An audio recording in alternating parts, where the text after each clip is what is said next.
Boa noite a todos, pessoal. Meu nome é Luiz Fernando, eu faço parte da equipe do Evidência Saúde e é um prazer estar com vocês aqui nessa noite para mais uma atualização online em saúde do nosso site. Eu aproveito a data para cumprimentar os professores pelo seu dia, em especial os que estão compartilhando dessa atividade conosco. Lembrando que a atualização online de saúde é uma atividade do Evidência que está se propondo a fazer quinzenalmente, cada dia com um professor diferente. E hoje nós temos a participação do professor Pedro Halal, da Universidade de Pelotas. Bem, então eu gostaria de dar boa noite a todos, agradecer ao Daniel e ao Luiz pelo convite e dizer que é um prazer estar aqui com vocês para compartilhar alguma das nossas experiências na pesquisa em atividade física e saúde, ensinar e principalmente aprender com vocês. Tenho certeza que a nossa troca de perguntas e respostas vai ser um grande aprendizado, talvez menos para vocês e mais para mim, aproveitando então a data do dia do professor. Hoje eu estava conversando com um colega, eu estava manifestando o quanto a gente aprende com os nossos alunos, então eu queria aproveitar isso para manifestar o parabéns a todos os professores que estão me ouvindo, com os quais eu tenho muito que aprender, e a todos os alunos que estão me ouvindo, com os quais eu também tenho muito que aprender. Então, eu agora vou mudar aqui para o modo de compartilhamento de tela, então para que vocês possam acompanhar a apresentação de slides que eu vou usar. Então vocês vão ter o prazer de olhar uns slides e ao mesmo tempo o prazer de não ter que ficar olhando para a minha cara cansada num dia de noite. Então acho que vocês vão se beneficiar ao olhar os slides. Então, o tema da minha fala de hoje é sobre promoção da atividade física no Brasil. E eu não vou falar especificamente do caso do Brasil, mas eu preferi chamar a atenção para o Brasil no título, porque ao longo da fala eu vou ressaltar algumas particularidades que tem no Brasil, especificamente nessa área do conhecimento, na qual hoje eu tenho assim até orgulho de falar que o Brasil hoje ocupa um papel de liderança, e vocês vão entender o que eu quero dizer ao longo dessa fala. E aí eu criei esse subtítulo um pouco que pode parecer completamente sem sentido nesse momento. E vocês podem pensar que já, devido ao adiantado da hora, eu já passei um pouco da quantidade de bebida mínima, mas não. Esse título, depois ao longo da apresentação, eu vou tentar explicar para vocês o que eu quero dizer com cobras, batatas e elefantes, que são algumas analogias que nós temos usado, importantes para a pesquisa que nós viemos desenvolvendo na área. Então, a primeira coisa que eu queria conversar com vocês é sobre um conceito muito usado na área que eu trabalho, que é a saúde pública, que é o conceito de carga de doença. Esse é um conceito que é muito baseado em duas variáveis numa equação, que são o quanto que a doença afeta a população e o que traz de ruim para a saúde tu ter essa doença ou esse problema de saúde. Então, um exemplo mais fácil para as pessoas compreenderem essa equação da carga de doença é o seguinte: acidente de avião.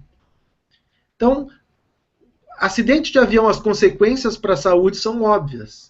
Então, todos vocês sabem que, na grande maioria dos casos, nos acidentes de avião, ou não tem sobreviventes, ou são poucos sobreviventes. Então, as consequências para a saúde de um acidente de avião são extremamente graves. Mas a carga de doença que o acidente de avião representa, ela não é muito alta. Por quê? Porque é muito raro acontecerem acidentes de avião. Embora, especificamente o nosso estado, o Rio Grande do Sul, tenha uma situação desagradável nesse sentido alguns anos atrás, mas é um evento bastante raro. Então, quando tu joga na equação a carga de doença de acidente de avião, tu vai ver que a carga de doença é muito pequena. Talvez comparável, por exemplo, com ataque de picada de cobra ou ataque de leão. Em alguns países até tem uma carga de doença um pouco maior, especialmente na África, do que as pessoas imaginam, mas em geral são problemas de saúde ou fatores relacionados à saúde que têm uma baixa prevalência e graves consequências para a saúde, tétano, raiva. Então a carga de doença desses fatores é baixa. Nós também temos outros fatores cuja carga de doença não são muito altas, no sentido oposto. Então, o que acontece? Nós podemos ter gripe, por exemplo. Então, gripe, no conceito de prevalência ou na incidência, ela é muito alta, então acontece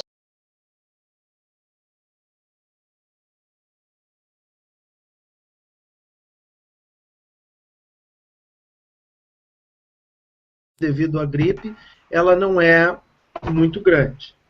Então, nessa equação de carga de doença que eu queria jogar a inatividade física, que é o fator que a gente vem trabalhando mais. Então, primeiro vamos pensar em prevalência, tá? E aí eu gosto sempre de trazer essa pintura, que foi até capa de uma série de artigos que nós publicamos no ano passado, que vocês depois vão ouvir um pouco mais sobre eles, que é uma pintura famosa de como é que era a leitura da sociedade por parte de um artista em 1560. E o título da pintura é Brinquedos de Criança, ou Brincadeiras de Criança. Eu vou ter que... Professor Pedro? Oi. Eu vou ter que interromper só um pouquinho, só para, assim... a tua tela não está passando aqui pra gente.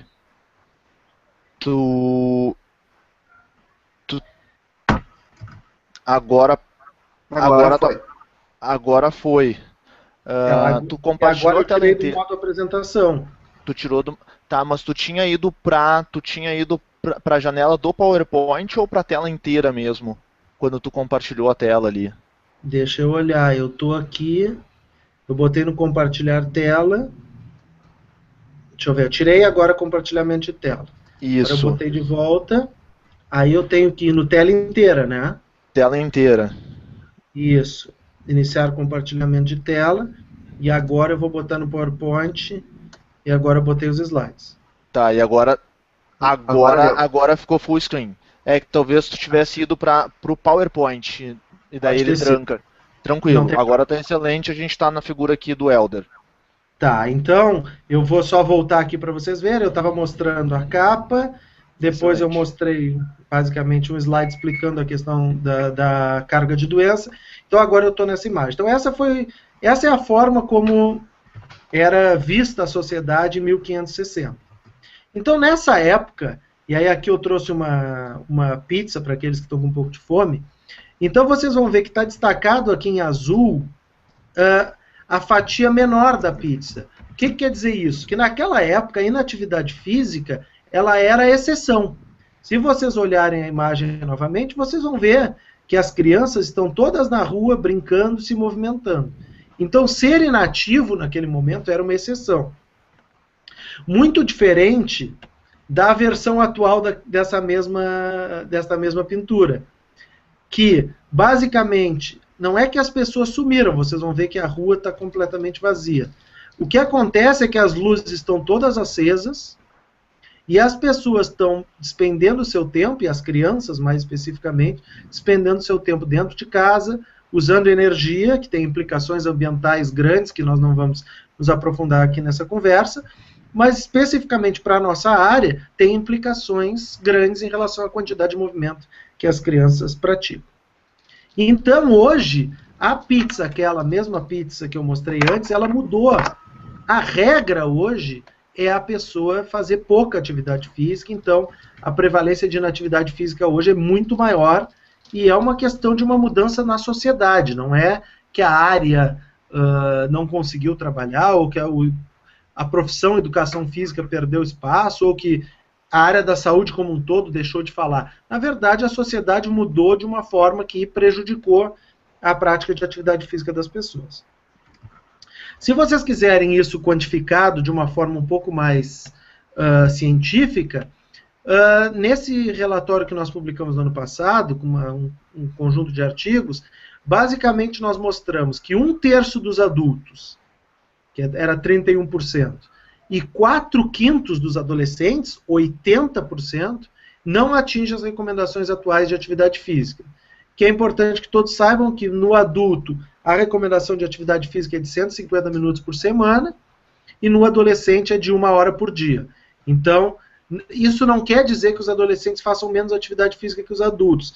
Isso quer dizer que a recomendação deles, que é um pouco mais rigorosa, tem um percentual grande que não está atingindo. E isso é uma coisa que a gente vê no dia a dia. Então, assim, aquela primeira parte da equação, que é a prevalência, vocês, espero que agora eu tenha convencido vocês de que a inatividade física tem uma alta prevalência e ela preenche esse requisito. Aí nós vamos ver, então, mas não tem problema ter alta prevalência, no caso da gripe, por exemplo, se não tem consequências graves para a saúde. Então vamos ver o que a gente sabe sobre a inatividade física e saúde. E eu vou pegar, e não vou ficar revisando todos os artigos sobre o tema, até porque isso foi muito bem sumarizado no ano passado por esse artigo que eu estou apresentando aqui, que é um artigo da professora Aimin Lee, da Universidade de Harvard, nos Estados Unidos, junto com um grupo de pesquisadores, que mostrou que, atualmente, 5,3 milhões de mortes por ano no mundo são decorrentes da inatividade física. São em função da inatividade física. Isso é uma conta extremamente complexa que se faz, mas a interpretação dela é isso. Provavelmente vocês que estão ouvindo, alguns de vocês têm uma ideia, mas basicamente isso quer dizer quase que 10% de todas as mortes que acontecem por ano no mundo. Então, de todas as mortes que acontecem por ano no mundo, mais ou menos 10% são decorrentes da inatividade física. E aí, claro que se a gente tivesse uma varinha mágica, a gente diria assim, plim, e vamos fazer todo mundo que não faz atividade física começar a fazer, e aí a gente evitaria essas 5 milhões de mortes por ano no mundo. A gente sabe que não é tão fácil assim, então nós fizemos nesse artigo algumas simulações que a gente não consiga transformar todas as pessoas inativas em ativas, mas digamos que a gente consiga reduzir em 10% o número de pessoas que são inativas. Se a gente conseguir fazer isso, a gente evita 533 mil mortes por ano. Se a gente reduzir um pouco mais, 25%, ou seja, de cada 4 pessoas inativas nós transformarmos uma em ativa, a gente já reduz 1,3 milhões de mortes por ano. Se a gente voltar à comparação com acidentes de avião, vocês podem imaginar que não morre nem perto de 533 mil pessoas por ano de acidente de avião. Na verdade, morrem menos de 1.000, ao redor de 1.000. Então, isso é só para mostrar qual o impacto da inatividade física sobre a saúde das pessoas. Mas, embora esses dados sejam muito interessantes, o que realmente gerou repercussão na mídia foi o próximo dado, que é o que eu estou mostrando aqui. Esse gráfico faz uma comparação entre tabagismo e inatividade física. E aí vocês podem imaginar a repercussão que isso teve. Então, basicamente, o que esse gráfico mostra? Aqui na parte esquerda ele mostra a prevalência de cada uma dessas coisas. Então, é estimado que no mundo hoje cerca de 1/4 das pessoas fumam, dos adultos, então 26%, e é estimado que cerca de 35% são inativos. Uma estimativa parecida com aquela que eu mostrei para vocês, então mais ou menos 1/3.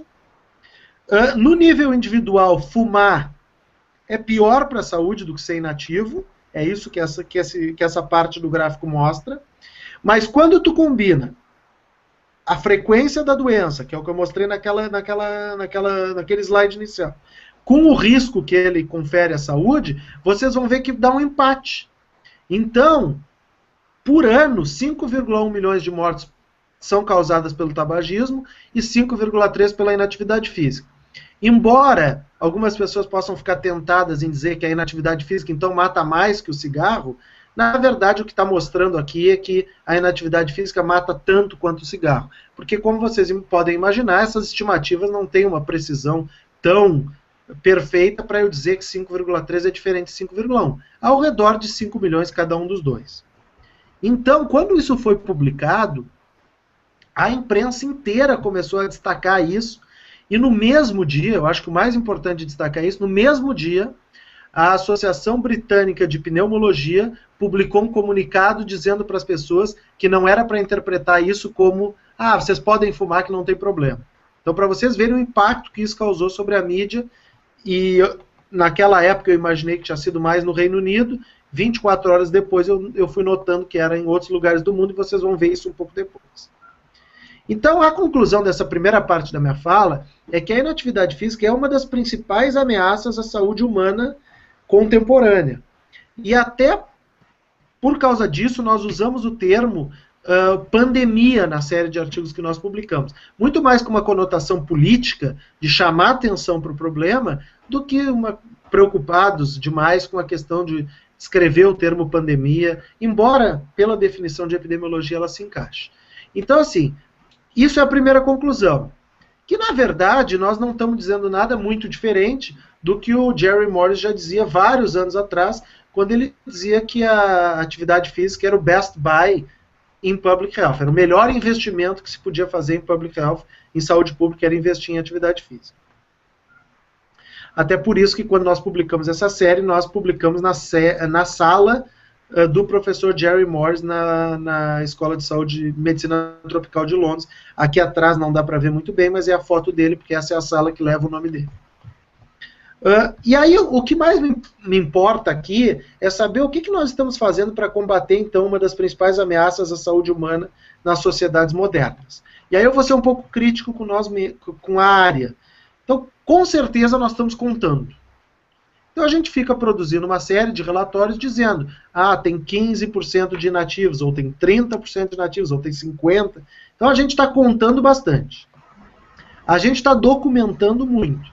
Então, assim, a gente publica artigos, e a área toda tem publicado artigos, e mostrado o quanto isso é um problema.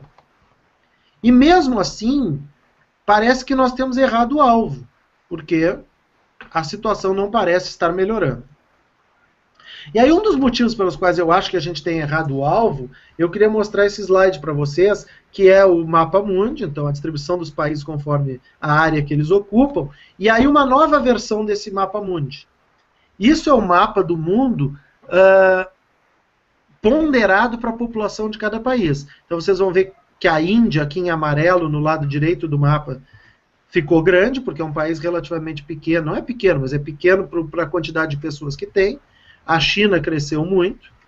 A Rússia, que é o maior país em área, ela ficou menor. A Austrália praticamente desapareceu, e assim sucessivamente. Então, o que isso mostra? Tem 84% da população mundial que mora nos países de renda média e baixa.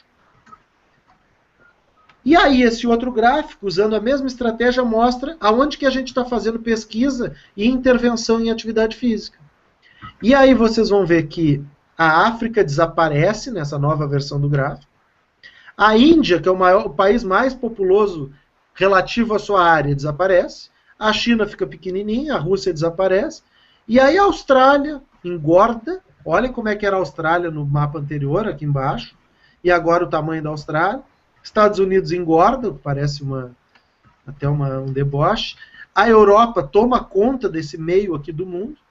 Então o que acontece? Talvez um dos motivos que a gente está errando na área, a gente não está conseguindo mudar a situação, é que nós estamos fazendo pesquisa e estamos fazendo intervenções prioritariamente nos lugares onde tem menos gente.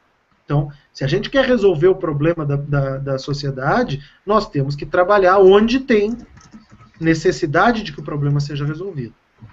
E aí vem então a analogia, e aí eu estou mostrando onde que tem as pessoas e onde que estão as pesquisas e intervenções. E aí vem a analogia das cobras, porque uma vez um pesquisador brasileiro então estava dando uma palestra, isso é uma história que eu ouvi do meu orientador de mestrado e doutorado, e ele estava falando sobre antídoto contra picada de cobra, etc. E perguntaram para ele, mas professor, como é que é a estatística de picada de cobra no Brasil? Tem muita cobra, tem pouca cobra? Aonde que é? Na Amazônia? Como é que funciona? E aí ele deu uma resposta que eu acho que se adequa muito ao que nós estamos falando aqui. Ele disse assim, olha, essa é uma pergunta difícil, porque nos lugares do Brasil onde tem cobra, não tem muita estatística, não tem muita pesquisa. E nos lugares do Brasil onde tem muita pesquisa, não tem muita cobra. Então eu acho que essa é uma situação que nós estamos enfrentando, e isso é praticamente um chamado para que as pessoas façam mais pesquisas na nossa área, no Brasil, na Índia, na China, em lugares onde tem mais gente sendo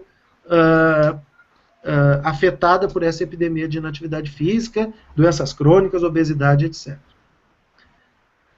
Então aqui está a analogia. Então a parte roxa do mundo é onde nós temos estatísticas, e a parte rosa do mapa, ou vermelha, é onde nós temos as cobras. Então vamos voltar. O que nós estamos fazendo para combater, então, uma das principais ameaças à saúde humana? Basicamente, nós estamos fazendo muito pouco. Mas aí, eu vou entrar numa parte da minha palestra, chegando agora, então, mais ou menos na metade do que eu queria falar, antes da gente entrar na parte de perguntas, sobre o papel do Brasil nisso. E eu acho que a primeira coisa para falar sobre o Brasil, para mim, é essa frase do Tom Jobim. O Brasil não é para iniciantes. O Brasil é um país complexo, é difícil de entender em algumas coisas do Brasil. Então, a primeira coisa, 2 anos atrás foi lançada uma série de artigos falando sobre saúde no Brasil. E aí eu vou resumir assim, o que eu li dessa série de artigos. Então, essa série de artigos fala muito no SUS, então, dos avanços e desafios do Sistema Único de Saúde. Ela fala muito das melhorias que houve na área de saúde materno-infantil, cuidado de emergência, doenças infecciosas.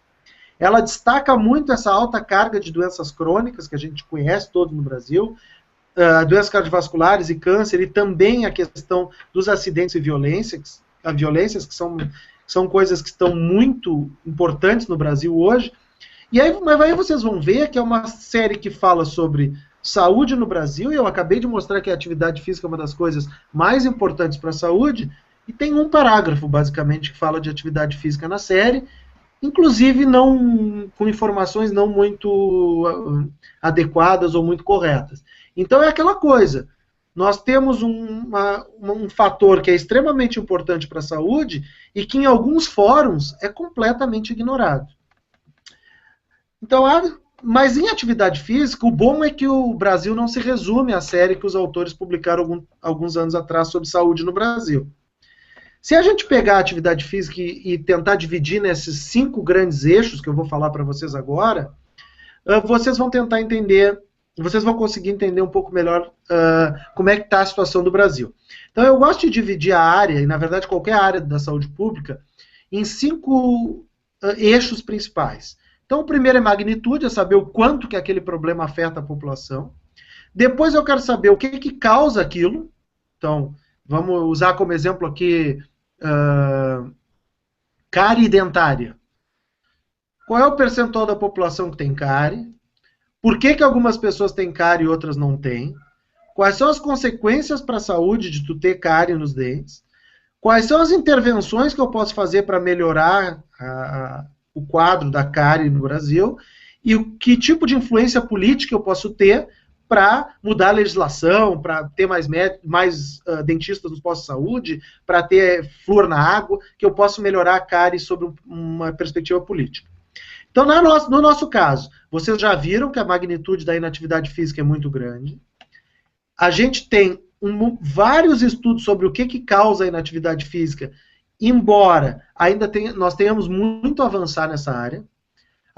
O componente genético, por exemplo, a gente entende pouco ainda, e o componente ambiental nós também estamos começando a entender nos últimos anos, mas ainda é uma evidência um pouco inconsistente. Nós sabemos relativamente bastante quais são as consequências da prática de atividade física para a saúde, mas especialmente na área de intervenções, nós ainda estamos patinando enquanto área do conhecimento, como que a gente consegue aumentar o nível de atividade física da população. Esse, sem dúvida, é o nosso principal desafio. E na área política nós também temos grandes desafios. Por exemplo, como é que a gente faz um grupo de pessoas que está trabalhando com doenças crônicas notar que a atividade física é um dos fatores mais importantes que eles devem trabalhar. Então tem uma questão política importante. O Brasil está indo muito bem na parte 1, na magnitude, contando e monitorando.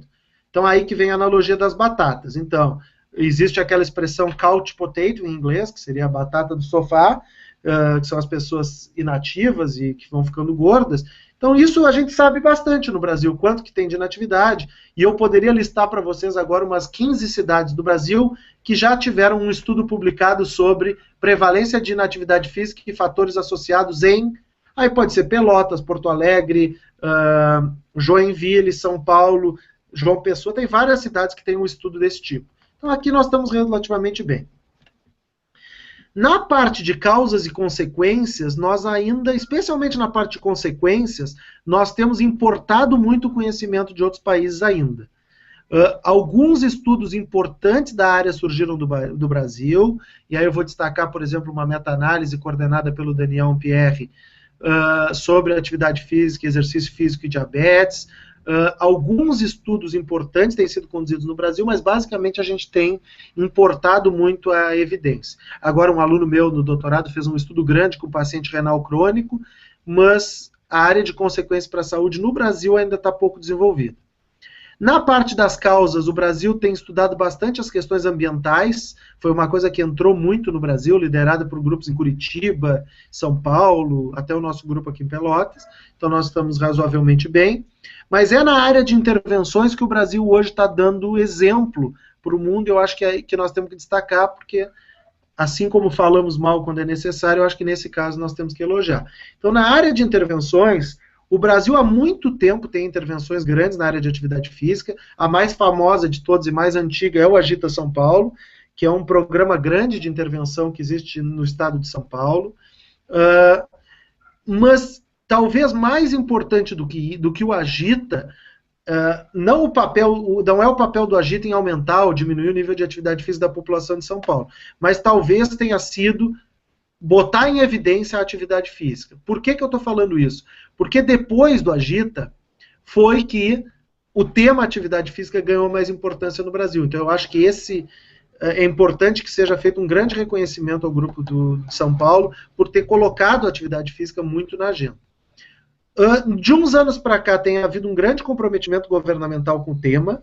Eu acho que está muito evidente a importância da atividade física para a saúde e tem havido um comprometimento grande do governo, ao passo que conseguimos chegar, então, à Academia da Saúde, que hoje é a maior intervenção da história da atividade física, desde que concretizada, vai se tornar, então, a maior intervenção da história. Basicamente, é o investimento nas cidades para que as cidades construam polos de atividade física gratuitos para a população. Mais de 2.500 cidades das 5.000 do Brasil já receberam recursos para construir pelo menos um polo, e talvez isso, em 10 anos, se mostre a grande salvação da área de atividade física para melhorar aquele quadro que eu mostrei anteriormente. Mas nós ainda estamos avaliando para ver se realmente isso vai se concretizar. E aí só falta, então, falar, nos últimos 5 minutos da minha fala, sobre o elefante. Então, o que seria o elefante? Todos vocês já devem ter ouvido falar da expressão o elefante na sala. Então, eu quero mostrar para vocês um dado muito interessante. Eu achei bastante intrigante quando eu vi isso. Em 2005, o Lancet, o mesmo periódico que em 2012 publicou uma série só sobre atividade física, eles publicaram uma série sobre doenças crônicas, NCDs. E aí nós pegamos algumas palavras-chave relacionadas com doenças crônicas e contamos, fazendo um Ctrl F nos artigos, e contamos, literalmente, quantas vezes algumas palavras apareciam. Então tinha o grupo das palavras relacionadas com tabagismo, com hipertensão, dieta, obesidade e atividade física. Na série de 2005, mais ou menos metade, 125 vezes foi mencionado tabagismo, 25 vezes foi mencionado hipertensão, 61 vezes foi mencionado diabetes ou obesidade e 20 vezes atividade física. Então, 8%. Então, eu estou dizendo para vocês que um fator que tem o mesmo impacto populacional que o tabagismo foi citado 6 vezes menos. Tá?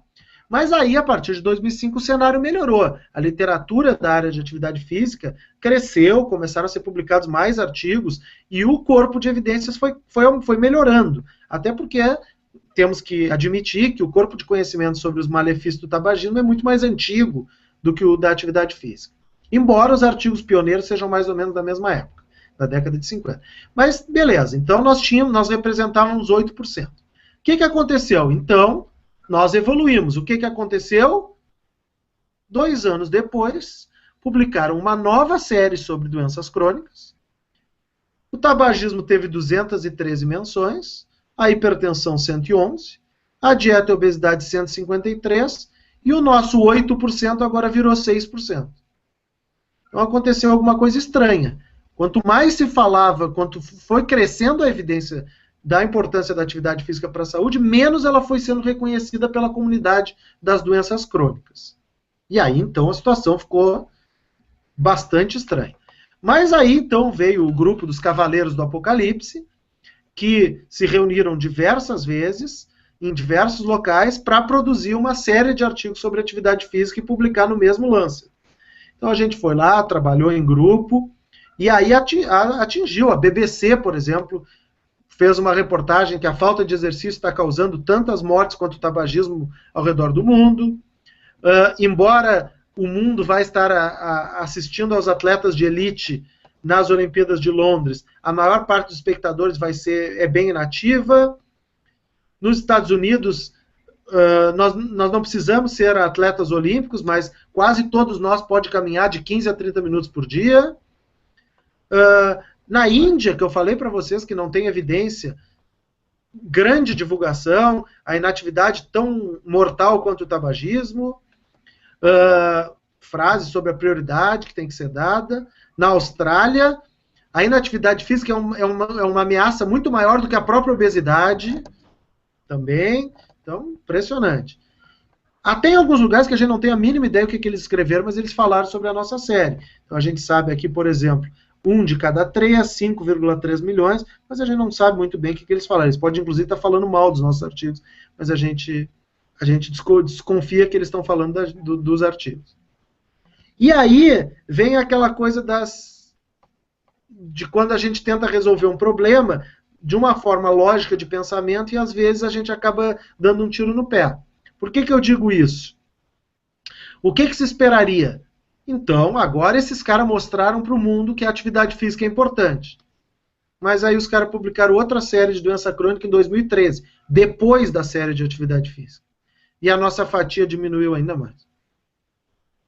Então, 13 vezes, uma série sobre doenças crônicas mencionou 13 vezes ao longo de todos os artigos a atividade física, ou inatividade física, ou exercício, qualquer palavra desse estilo. Que agora é 4%. Daqui a uns dias, nossa fatia aqui vai desaparecer. E aí veio para contribuir ainda mais, o pessoal publicou o Global Burden of Disease Study, o mais recente, que os dados são de 2010, mas foi publicado agora, que já tem sido bastante criticado, nós nem precisamos detonar muito aqui. Por exemplo, foi escrito uma carta para o Lancet dizendo que os resultados simplesmente não passam o teste do senso comum. Por exemplo, eles conseguiram dizer que a pessoa ser cega cria menos incapacidade do que ter uma dor no pescoço, então eles tiveram algumas aberrações desse tipo, mas o mais importante para nós é que eles suprimiram 2 milhões de mortes por ano que são causadas pela inatividade física. Então eles fizeram uma série de contas e disseram que aquele nosso 5,3 milhões estava errado, que o certo é 3 milhões de mortes só que são causadas pela inatividade física. E aí, nós então escrevemos uma carta para o Lancet, que já foi publicada, que basicamente pergunta onde que estão as 2 milhões de mortes que sumiram.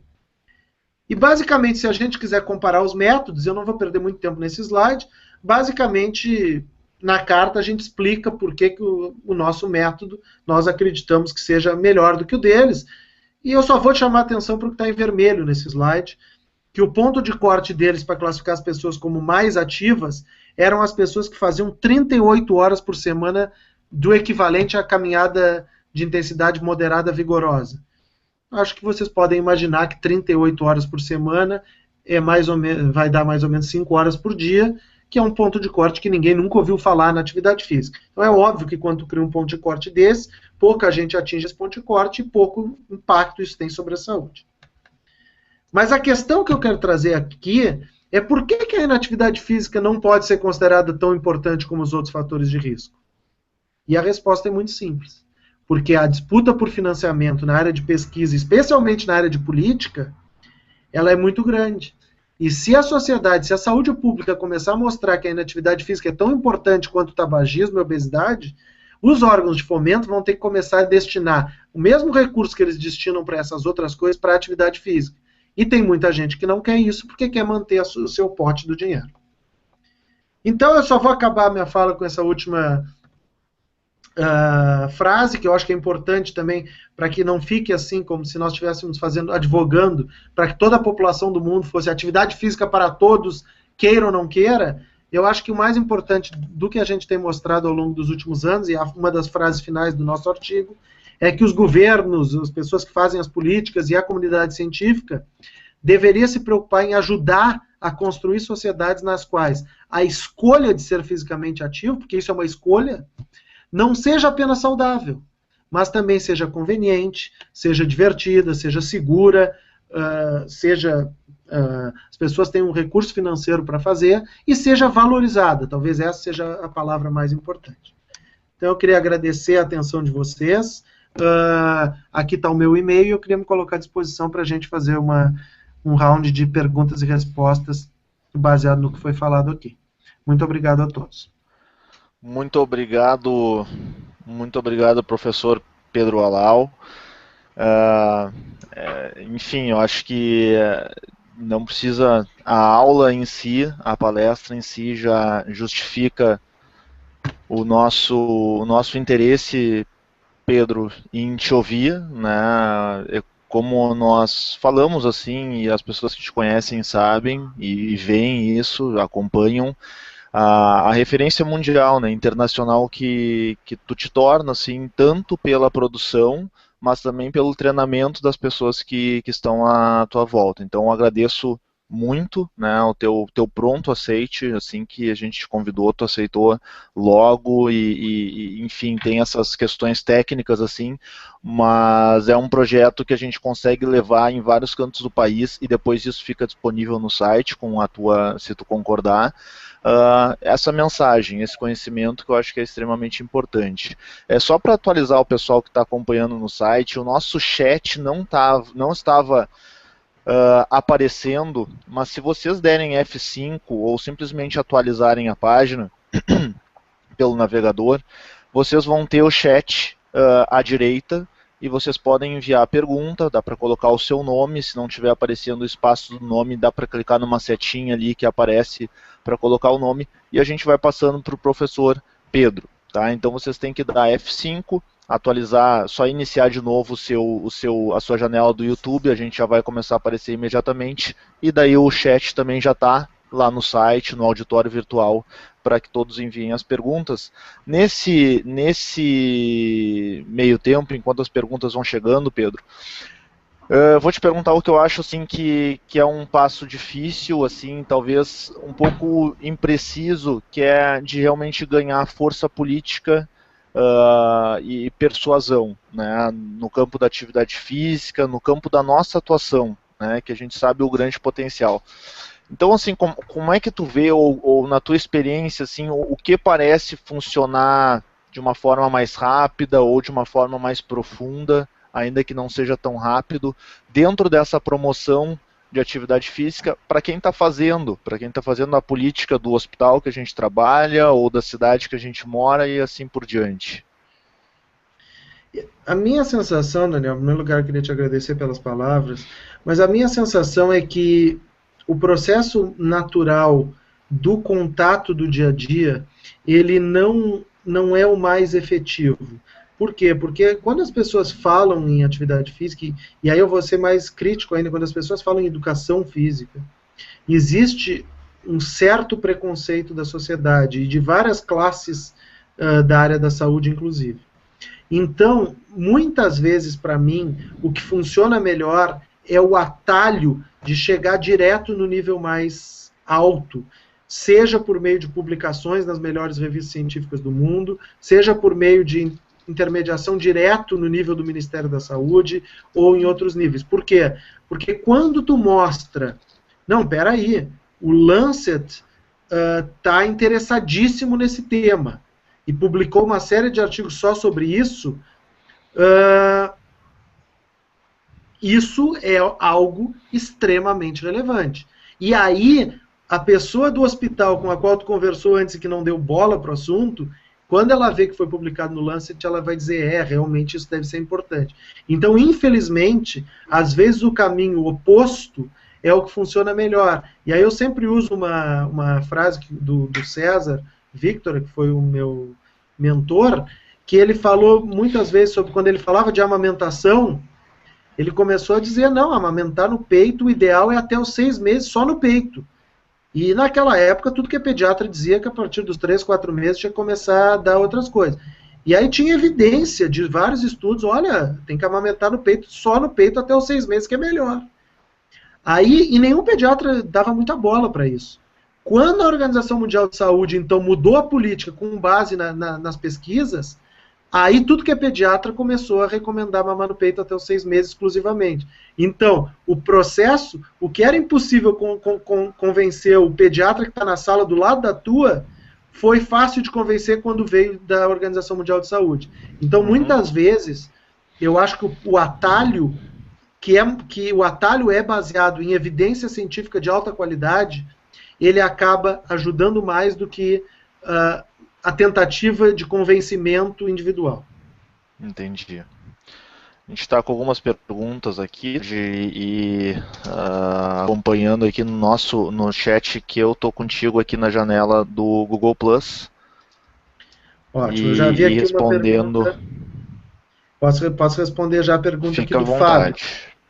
O Fábio, então, fez uma pergunta que foi ótima. Ele perguntou por que não há uma mudança no modelo do plano dos cursos das escolas em relação à educação física escolar.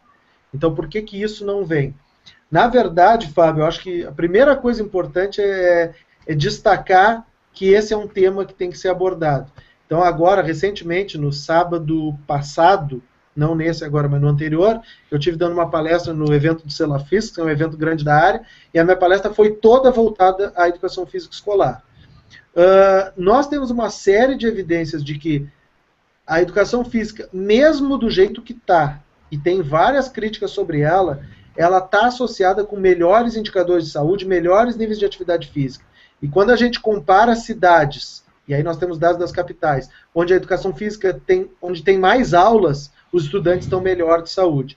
Então, eu concordo plenamente com o teu raciocínio, é lá que começa, e eu acho que é urgente que a gente repense toda a estrutura da educação física escolar, especificamente, para mim, as duas principais preocupações. A primeira é não haver evolução de conteúdo, eu acho que isso é gravíssimo. Quando tu pega a educação física na escola, eventualmente tu não nota uma evolução de conteúdo, então o aluno aprende futsal todos os anos e basicamente através de jogo. Então acho que isso tem que ser mudado e nós estamos fazendo uma intervenção grande que eu vou te falar a seguir sobre isso aqui em Pelotas. E o outro problema é tratar a educação física como sinônimo de esporte. Não de esporte, de 4 esportes selecionados por alguma pessoa que chegou de Marte, provavelmente, e decidiu que educação física seria handebol, basquete, vôlei e futsal. Então, essas duas coisas têm que ser combatidas.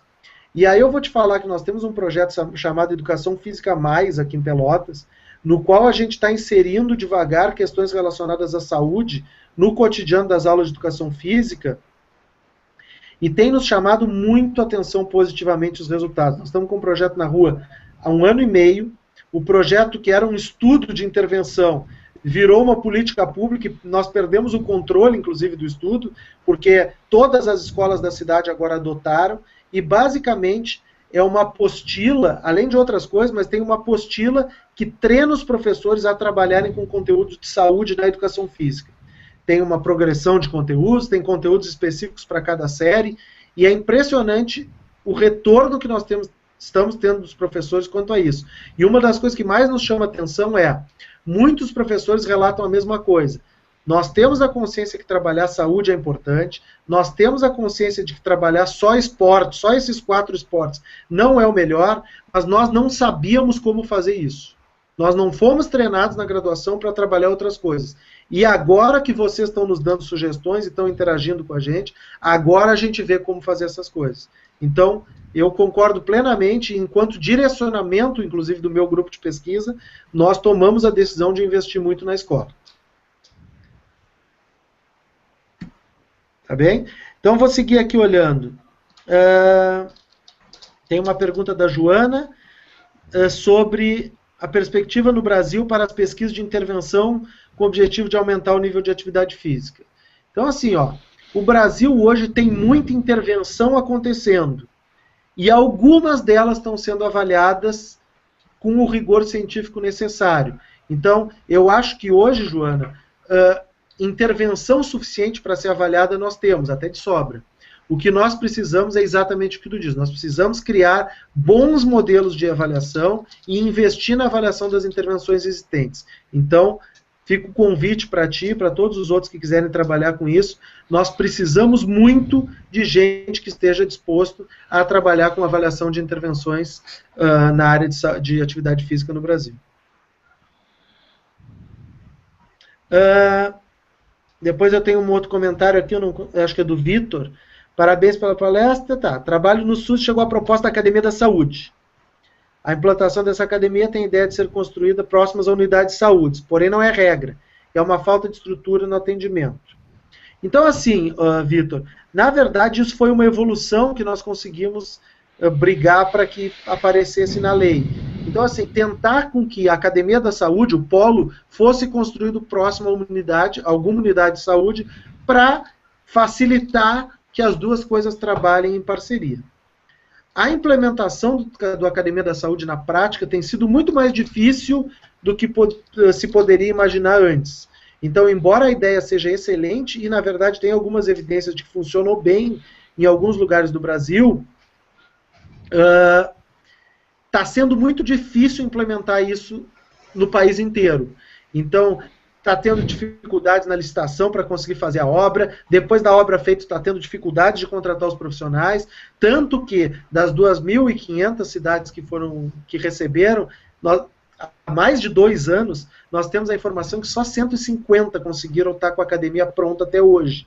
Então, assim, essa intervenção só vai poder ser bem avaliada daqui a 5, 10 anos, essa é a verdade. Infelizmente, mas por entraves burocráticos.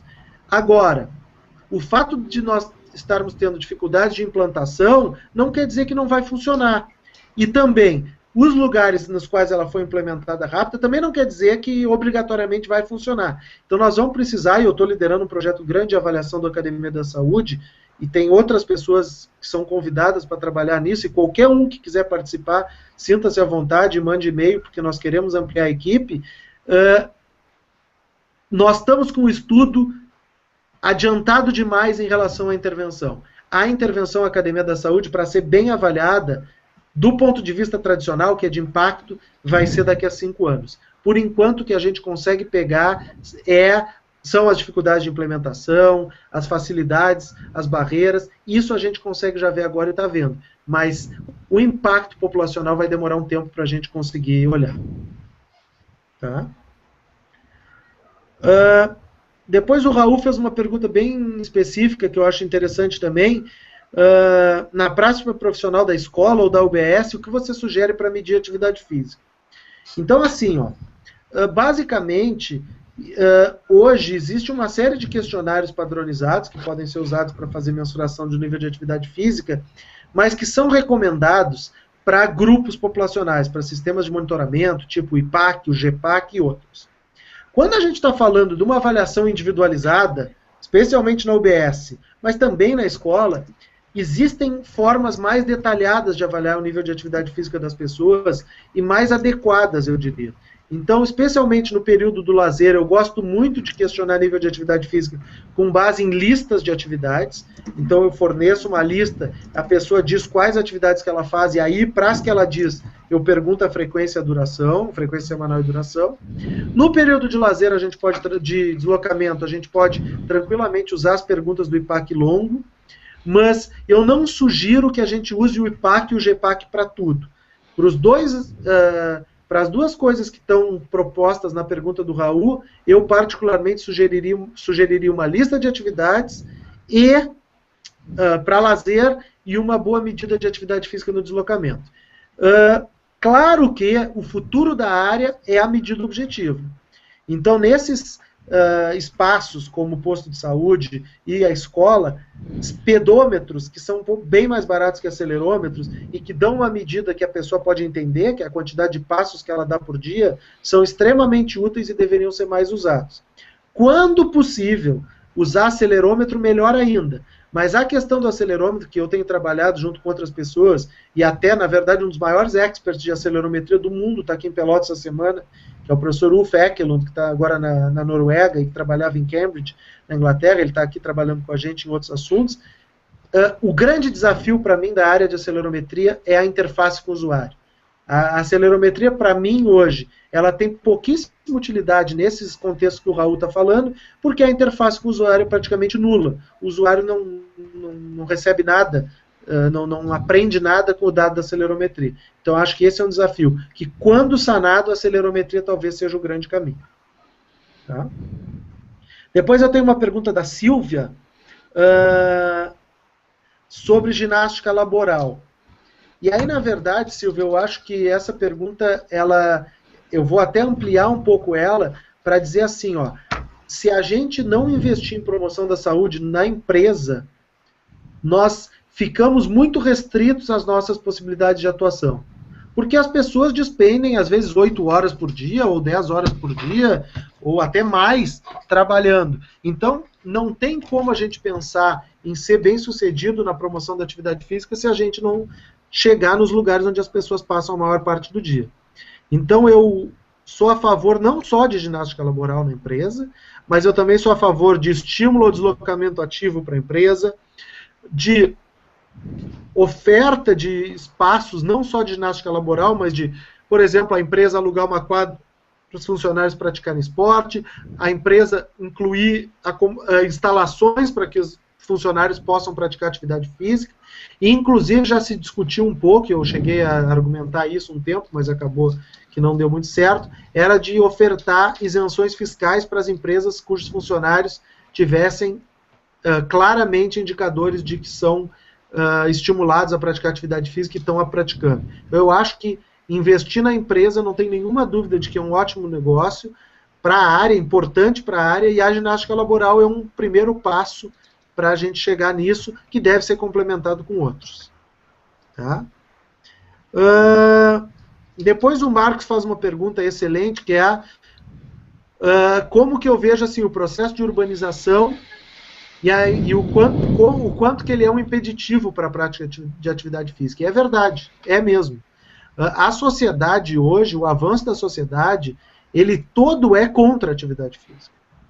E nós não podemos fazer um discurso xiita aqui de ser contrários à urbanização, ser contrários à tecnologia. Deve existir uma certa moderação nisso.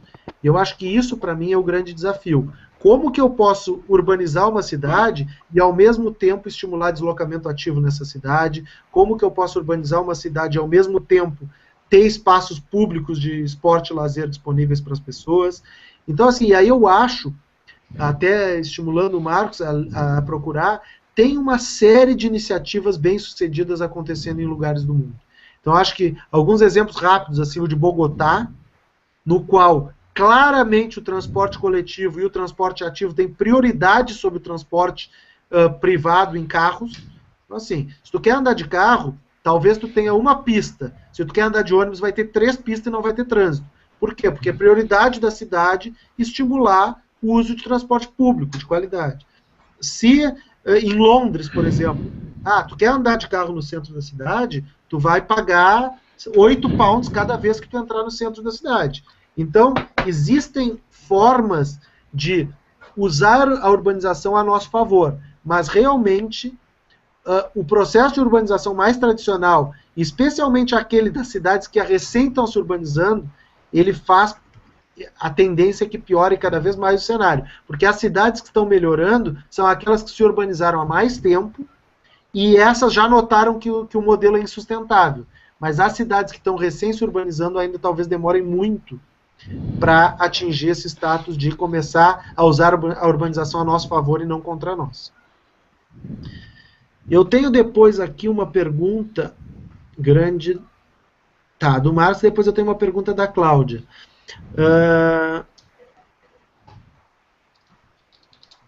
Ela fala então que por décadas os médicos, principalmente os pediatras, foram treinados para reverter a desnutrição. Depois que o cunho da educação física escolar na maioria das escolas é específico, e que apesar de parecer estranho, um trabalho de conhecer as pessoas e trabalhar com uma estabilidade, conhecer o professor-aluno. Então ela está falando basicamente a questão de confiança, desenvolvimento de confiança. Então, sobre esse panorama, o que você acha sobre o programa de saúde da família? Tá? Então, assim, o programa de saúde da família, e nós sempre temos que entender, quando a gente fala sobre esses programas, o que ele representa na teoria, como que ele está existindo na prática. Então, a primeira coisa que eu quero dizer é isso. Em teoria, eu sou 100% a favor do modelo de saúde baseado na saúde da família. Por quê? Porque a ideia do modelo é trabalhar com promoção da saúde, trabalhar muito mais com prevenção do que com tratamento de doenças. Então, isso é a forma como eu acredito que a saúde deveria ser tratada. Então, isso é a teoria. Na prática, nós temos muitos desafios e muitas barreiras para conseguir fazer o saúde da família realmente funcionar. E aí, eu acho que o grande cuidado que nós temos que tomar nesse tipo de discussão é não derrubar o modelo porque a implementação está ruim, porque a implementação está ruim por vários motivos. Pode ser porque os médicos não querem trabalhar numa parte da cidade, porque não se consegue contratar os profissionais de educação física por um trave burocrático, porque os NASFs não estão funcionando como deveriam. Então, assim, o modelo para mim é correto. A operacionalização dele ainda não está muito boa e acho que nós estamos melhorando aos poucos. Então, especificamente nos núcleos de apoio à saúde da família, especialmente naqueles que o educador físico pode participar das equipes, e os NASF 2, etc., eu acho que tem algumas experiências em lugares do Brasil que estão mostrando que esse modelo pode funcionar muito bem. E aí eu vou citar, por exemplo, uma experiência que eu conheço muito, que é em Rio Claro, no interior de São Paulo. Lá, a atividade física, eu nem vou falar da profissão educação física, eu vou falar a atividade física faz parte da rotina do sistema de saúde. E isso está trazendo resultados ótimos. Eu sempre defendo claramente que o que tem que entrar no SUS é o tema atividade física. Claro que o educador físico vai ser o principal responsável por isso no médio, no longo prazo. Mas hoje, o que é mais prioritário é o tema entrar no Sistema Único de Saúde. Nós precisamos que a rotina do SUS fale em atividade física, fale em promoção da saúde, por vários meios, inclusive a atividade física. Feito isso, e isso estando na cabeça das pessoas, vai se abrir um campo de trabalho grande para os profissionais de educação física. Mas eu ainda não estou nem fazendo essa defesa. Eu estou primeiro defendendo que o tema atividade física ele é importante o suficiente para estar na rede de saúde do Brasil. Depois eu tenho aqui uma pergunta várias sobre... eu estou indo em ordem. A gente tem mais uns 5, 10 minutos, tá? Mas várias perguntas não vão conseguir ser respondidas, mas enfim, eu estou distribuindo aqui várias que eu estou vendo interessantes. Depois tem uma pergunta, então, sobre tratamento de doenças, a relação volume-intensidade, tá? Então, assim, realmente, quando a gente está falando de tratamento de doença, especialmente na questão individualizada, eu estou com uma pessoa e tenho que tratar ela, aí nós temos que ter cuidado com a mensagem geral zona da saúde pública e temos que entrar para os parâmetros da prescrição de exercício. E isso é específico do profissional de educação física. Aqui eu estou defendendo a área claramente. Isso não é algo que deva ser feito por qualquer profissional. Quando eu estiver trabalhando com tratamento, tem algumas doenças que simplesmente eu recomendar a pessoa que ela caminhe, está ótimo. Tem outros quadros que eu preciso ter um controle maior de volume e intensidade, de frequência semanal, e nesses casos, a prescrição individualizada ela é função basicamente do professor de educação física. Depois eu tenho uma pergunta sobre qual a melhor metodologia para pesquisa de doenças cardiovasculares em escolares. Então, assim, nessa fase da vida, nós temos poucas doenças cardiovasculares. Nós temos muitos fatores de risco. Então, basicamente, o que se sugere é que, ao invés de tentar estudar as doenças em si, a gente estude os fatores, como pressão arterial, glicemia de jejum, prática de atividade física, obesidade. Então, a gente ao invés de focar na doença, focar nos fatores que daqui a 15, 20 anos vão fazer com algumas pessoas a doença. Depois nós temos uma pergunta do Bruno sobre barreiras para a prática de atividade física no Brasil. Basicamente ele quer saber se os resultados documentados são extrapoláveis em outras populações e diferentes regiões. Essa é uma pergunta bem difícil, tá, Bruno? As barreiras para a prática de atividade física, eu acho que algumas delas são universais, ou quase universais. Por exemplo, falta de tempo, falta de dinheiro, que é interpretado, por quê? Porque as pessoas entendem a atividade física como algo que precisa ser feito na academia. Essas a gente observa em vários lugares. Tem outras que são mais específicos, por exemplo, aqui no Rio Grande do Sul, clima. E especialmente esse inverno em Pelotas, eu ficava até preocupado, eu não queria que as pessoas fizessem atividade física, de tão ruim que foi o inverno. Então tem algumas barreiras que são muito específicas do contexto e outras são mais extrapoláveis. Então a gente tem que olhar caso a caso e intervir de forma mais ampla nas que são extrapoláveis para vários lugares e intervir de forma mais específica nas barreiras que são específicas de cada contexto. Tá? Aí depois o Marcos de Salvador faz uma pergunta interessante, que em Salvador o pessoal deu um passo grande em relação aos espaços públicos, mas os projetos estão mais relacionados aos finais de semana. Eu acho assim, Marcos, não só em Salvador, investir em atividade física para os finais de semana, que na verdade tu está investindo no lazer, no conceito mais amplo, que foi como Bogotá começou, para ser bem sincero, fechando as ruas no final de semana, etc., é uma forma de se chegar a um modelo sustentável de promoção da saúde. Na verdade, quase sempre é o primeiro passo. É claro que nós não podemos basear toda uma estratégia de promoção da saúde nos finais de semana, mas às vezes começar no final de semana é uma forma de começar e de criar o que para mim é uma das coisas mais importantes, a demanda populacional por mais. No momento que a gente cria o hábito no final de semana, não só das pessoas se exercitarem, mas das pessoas ocuparem a rua de novo, que eu acho que esse é um conceito que eu tenho defendido bastante, as pessoas têm que voltar para a rua. As pessoas, não pensando nas manifestações, mas pensando em usar o espaço da rua e não ficar todo mundo fechado dentro de casa. Se a gente criar esse hábito no final de semana, a gente pode fazer com que isso se depois extrapole para a semana inteira. Então eu acho que é um bom começo.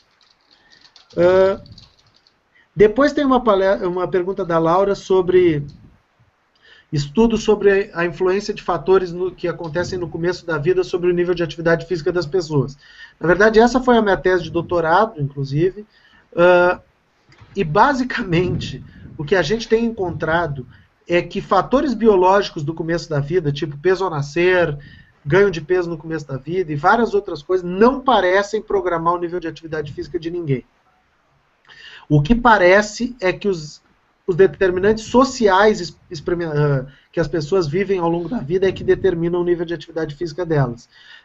Então, a minha perspectiva de investigação é a gente investigar cada vez mais os determinantes sociais da saúde como influenciadores do nível de atividade física e se preocupar menos com possíveis determinantes biológicos no começo da vida. Talvez a exceção para isso seja a ordem de nascimento. A ordem de nascimento tem apresentado alguns resultados interessantes, que pode estar relacionados com o número de irmãos e com outras coisas, e esse é um fator que eu acho que a gente tem que explorar um pouquinho mais ao longo do tempo.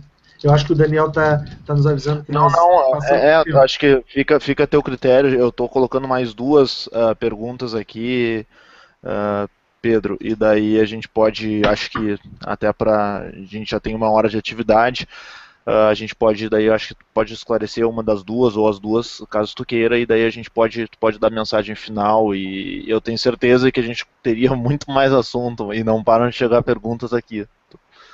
Então, não, olha só, tem uma pergunta então da Ana Lúcia sobre os espaços, então falando inclusive de poder paralelo, e isso é verdade, a gente já experimentou em situações de pesquisa vários casos de, inclusive, pedir autorização em alguns lugares para a gente poder entrar. O que eu acho disso aí é que a promoção da saúde ela não pode se restringir a alguns espaços, ela tem que atingir a todos. E existem formas de a gente chegar em todos os lugares, muitas vezes envolvendo agentes comunitários de saúde, envolvendo lideranças comunitárias. Então, nós temos que tentar chegar em todos os lugares. Muitas vezes isso vai acontecer através da escola, e outras vezes vai acontecer de outras formas. Então, eu sempre uso um exemplo que aconteceu em Porto Alegre, até que não é a minha cidade, mas eu estava fazendo uma pesquisa em Porto Alegre, e eu tive que pedir autorização para entrar num lugar. Claramente, eu tive que pedir autorização para entrar numa conjunto de 2 ruas em Porto Alegre. E a resposta do chefe, para mim, pessoalmente, foi: não tem problema, pessoal da saúde que está querendo melhorar a saúde da nossa comunidade é sempre bem-vindo. Então, assim, inclusive o poder paralelo, quando a gente quer melhorar a saúde das pessoas, talvez eles tenham interesse, porque eles querem que a comunidade esteja bem. Então, eu acho que a gente não pode ignorar e não tentar trabalhar. É claro que eu não estou aí estimulando, estou só falando que, dado que se tem, eu não desistiria nos lugares onde tem poder paralelo, até porque as pessoas que estão ali, muitas vezes, não têm culpa do poder paralelo e elas precisam ser bem atendidas. Depois tem uma última pergunta sobre se eu conheço alguma experiência exitosa sobre a relação entre a estratégia de saúde da família e os professores de educação física, do ensino fundamental, especificamente. Existem várias, inúmeras iniciativas sendo desenvolvidas. Eu conheço algumas no Brasil que estão tentando aproximar não só o polo, assim como foi falado lá atrás, o polo do Academia da Saúde perto dos postos de saúde, mas também os postos de saúde conversando com as escolas e as pessoas, os alunos da escola, conhecendo a realidade da saúde do bairro, etc. e tal. Então tem uma série de iniciativas nesse sentido. Eu me lembro de uma que eu sempre ouvia falar em Tocantins, eu vi várias palestras sobre isso, e eu acho que cada vez mais a escola tem que ter, ela tem um papel fundamental na área de promoção da saúde, e nós temos cada vez mais que estimular o contato da escola com a rede de saúde, porque se a gente estimular isso lá no começo da vida, quando as crianças estão na escola, a chance de que esse hábito se perpetue ao longo da vida é muito maior. Tá certo. Da minha parte, assim, eu só tenho que agradecer, realmente, Pedro, essa palestra, assim, dentro dessa proposta de atualização online em saúde é a segunda, né? A gente teve a primeira no dia 1º de outubro, e a ideia é ter isso de forma quinzenal, pelo menos nesse início, e eu acho que exatamente nivela muito, assim, o que a gente está tentando passar e oferecer para as pessoas. Então, em nome da equipe do Evidência Saúde, assim, eu realmente te agradeço, e depois vou só passar a palavra, antes de te dar a palavra, vou passar depois a palavra ao meu colega Luiz Fernando para alguns avisos finais e também para ele encerrar e dar um tchau a todos. Não, então, da minha parte, Luiz, eu queria só agradecer ao Daniel, ao Luiz, pelo convite, me colocar à disposição para ajudar futuramente, sempre que o Evidência Saúde precisar, e dizer o quanto isso é importante, porque as pessoas que são atingidas aqui não são exatamente as mesmas que são atingidas em outros fóruns. E ontem, inclusive, quando eu estava vendo uma colega minha aqui de Pelotas, que é professora de academia, divulgou a palestra e falou sobre isso. Então, assim, para mim isso é uma das coisas mais importantes. Nós estamos atingindo aqui um grupo de pessoas que não é o mesmo grupo de pessoas que a gente atinge nos outros fóruns. Eu acho que isso é importante para a gente ampliar o alcance da pesquisa em atividade física e a pesquisa como um todo. Então, eu queria agradecer novamente pelo convite. Muito obrigado. Obrigado, professor Pedro. Parabéns pela excelente palestra. Eu queria dizer que esse vídeo vai ser disponibilizado no site do Evidência Saúde, também no YouTube. O professor Pedro também vai disponibilizar o material que vai ser enviado através de e-mail. Então, quem tem o contato do nosso e-mail, manda seu nome, seu endereço de e-mail, e o Evidência Saúde vai disponibilizar o material para todo mundo. Eu agradeço muito a participação do professor Pedro, eu agradeço muito a participação de todos os que participaram dessa atividade. Eu já quero deixar um convite para a nossa próxima atividade, que vai ser no dia 22 de outubro, não 29, na próxima terça, desculpa, 29, não na próxima terça, na outra. Vai ser com o professor Marcos Uchida, da Unicamp. Ele tem uma vasta experiência em treinamento físico e vai falar um pouquinho para nós sobre dor muscular tardia. Então, eu agradeço a todos pela participação. Tenham uma ótima noite e ficamos disponíveis para vocês nos meios de contato por e-mail, Facebook. É só entrar em contato com o nosso site. Um abraço, boa noite. Boa noite, valeu.